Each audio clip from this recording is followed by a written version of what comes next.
करते हैं आपकी वर्कशीट नंबर 19। तो पहले आप लोग इसे अच्छे से लेबल कर लेंगे, सब्जेक्ट, क्लास, अपना नाम, अपने टीचर का नाम, डेट आप लोग लिख लेंगे। आज हम फिर से प्रकाश, छाया और परावर्तन के बारे में यानी रिफ्लेक्शन के बारे में पढ़ेंगे। ठीक है, तो चलिए काम करते हैं। इस वाली वर्कशीट में मैं सिर्फ आपको क्वेश्चन आंसर बताने वाली हूँ। अगर आप चाहते हैं कि फुल एक्सप्लेनेशन के साथ आपको मिले तो आप लोग हमारी दूसरी वीडियो को देख सकते हैं। चलिए क्वेश्चन आंसर्स पढ़ते हैं। प्रकाश के परिवर्तन को समझने के लिए इस गतिविधि को करते हैं। ठीक है, समतल दर्पण के सामने खड़े हो, यानी एक सिंपल से मिरर के सामने खड़े हो जिसमें आप लोग रोज रेडी होकर अपने आप को देखते हैं। अपने प्रतिबद्ध को देखिए और निम्नलिखित प्रश्नों के उत्तर दीजिए। ठीक है, यानी अब आपको क्या करना है, अपने चेहरे को देखना है और नीचे जो क्वेश्चन दिए गए उनके उत्तर देने हैं। तो पहला लिखा है, क्या आपका प्रतिबंध और आपके शरीर का आकार एक ही है? तो हाँ। तो क्या है? हाँ। जैसे हम रियल में हैं वैसे ही हम वहाँ दिख रहे हैं। ठीक, अब अगला आपका क्या लिखा है, अब आपने बाएं हाथ को ऊपर उठाइए, क्या प्रतिबंध ने किस हाथ को उठाया है? तो आप जब अपना बाएं हाथ उठाएंगे तो आपका जो प्रतिबंध है यानी जो आपका रिफ्लेक्शन है वो आपका दायां हाथ उठाएगा। कौन सा उठाएगा? दायां हाथ। ठीक है, तो आप इसे लिख लेंगे कि नहीं, उसने कौन सा उठाया है? दायां हाथ उठाया। ये आप करके देखेंगे तब आपको और अच्छे से समझ में आ जाएगा। आगे देखिए क्या लिखा है, अब 2 कदम पीछे चलिए और प्रतिबंध का क्या होता है बताइए। तो आप 2 कदम पीछे जाएंगे तो प्रतिबंध भी 2 कदम पीछे ही जाएगा। तो आप लिख देंगे कि ये भी 2 कदम पीछे ही जाएगा। ठीक है, तो आप उससे थोड़ा सा दूर हो जाएंगे। तो आप लिख लेंगे कि हम दूर हो जाएंगे। ठीक है, तो आप लिख सकते हैं आसानी से। चलिए आगे बढ़ते हैं। अब देखिए यहाँ लिखा है क्रियाकलाप क्या लिखा है, एक कागज़ पर ABC करके अक्षर लिखिए और इसे एक समतल दर्पण पे देखिए और देखिए कि कागज़ कैसा है। अब ठीक है, तो अब आप ये करके खुद देखेंगे तो आपको ये इस तरह से उल्टा दिखेगा, है ना।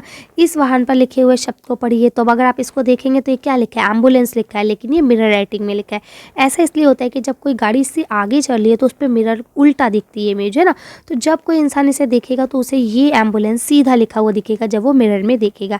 इसीलिए यहाँ पे ये उल्टा लिखा जाता है ताकि इंसान इसे आसानी से पढ़ सके। तो चलिए अब यहाँ देखिए क्या लिखा है। आइए अब इन प्रश्नों के उत्तर देते हैं। तो चलिए पहला प्रश्न पढ़ते हैं। यहाँ आपका पहला प्रश्न है, प्रकाश का परिवर्तन क्या है? चलिए इसका आंसर देखते हैं।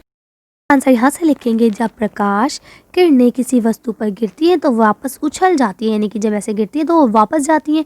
ठीक है, इसी के कारण जो ये बनती है प्रकाश, इसको ही प्रतिबिंब कहा जाता है, प्रकाश का प्रतिबिंब कहा जाता है, यानी रिफ्लेक्शन कहा जाता है। आप इसको आसानी से लिख सकते हैं। चलिए अगला क्वेश्चन पढ़ते हैं। अब आपका यहाँ अगला क्वेश्चन दिया गया है, एक समतल दर्पण द्वारा बनने वाले प्रतिबंध के आकार और वस्तु के आकार का अनुपात क्या है? ठीक है, तो देखिए अब अगर कोई एक प्लेन मिरर पे ऐसी इमेज बन रही है तो उस वस्तु का आकार और उसके बीच का जो अनुपात यानी रेशियो है तो वो क्या होगा? तो इसका आंसर देखते हैं कि क्या होगा। आप इसका आंसर ऐसे लिखेंगे, समतल दर्पण द्वारा निर्मित वस्तु के आकार के लिए छवि के आकार का अनुपात समान होता है, यानी दोनों का जो अनुपात होगा वो इक्वल होगा। ठीक है, क्योंकि दोनों का साइज इक्वल है। जब दोनों का साइज इक्वल है तो दोनों का अनुपात भी इक्वल ही आएगा। चलिए अगला क्वेश्चन पढ़ते हैं। अब यहाँ आपका थर्ड क्वेश्चन दिया गया है, क्या हम एक दर्पण के अलावा किसी और वस्तु में अपना प्रतिबिंब देख सकते हैं? क्या आप किसी और में अपना रिफ्लेक्शन देख सकते हैं? ठीक है, तो आप क्या लिखेंगे, उसके आगे उनके नाम लिखिए। तो आप पहले इसका आंसर लिख देंगे कि हाँ देख सकते हैं। ठीक है, और इनके नाम क्या है? तो चलिए इनके नाम हम लोग पढ़ लेते हैं।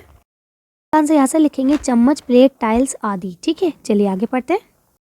आपका लास्ट क्वेश्चन दिया गया है कि एक कागज़ पर अपना नाम लिखिए और उसे दर्पण के सामने रखिए, यानी कि अब आप एक कागज़ पे अपना नाम लिखें, जो भी आपका नाम है, और उसको फिर शीशे के सामने रखें। तो आप इस दर्पण में देखने वाले अपने नाम के प्रतिबंध को लिखिए। फिर जो आपको अपने नाम की इमेज उस पर शीशे में दिखेगी, आपको उस इमेज को अपनी कॉपी पे कॉपी करना है। ठीक है, यानी उल्टी इमेज जो दिखेगी ना उसको ही लिखना है। तो चलिए इसका आंसर देख लेते हैं हम लोग। देख सकते हैं मेरे चैनल का नाम है सनराइज स्टडी, जिसे मैं लिखूंगी तो वो ऐसा दिखेगा, लेकिन जब मैं उसको मिरर के सामने करूंगी तो वो मुझे ऐसा दिखने लगेगा। ठीक है, तो अब आपको ऐसे ही करना है, यहाँ अपना नाम लिखना है। जब आप उसको मिरर के सामने करेंगे तो वो कुछ इस तरह से आपको दिखेगा। तो आपको इसी तरह से ये डिज़ाइन बना के आपको लिख लेना है, जैसे कि यहाँ लिखा हुआ ना, तो इसी तरह से आपको डिज़ाइन बना के लिखना है। ओके, चलिए तो आज की वर्कशीट को हम लोग यहीं खत्म करते हैं। आज की वीडियो में बस इतनी है। अगर आपको हमारी वीडियो पसंद आई हो तो प्लीज़ इसे लाइक और शेयर करें। अगर अभी तक आपने हमारे चैनल को सब्सक्राइब नहीं करा है तो प्लीज़ हमारे चैनल को सब्सक्राइब करें। Thank you for watching.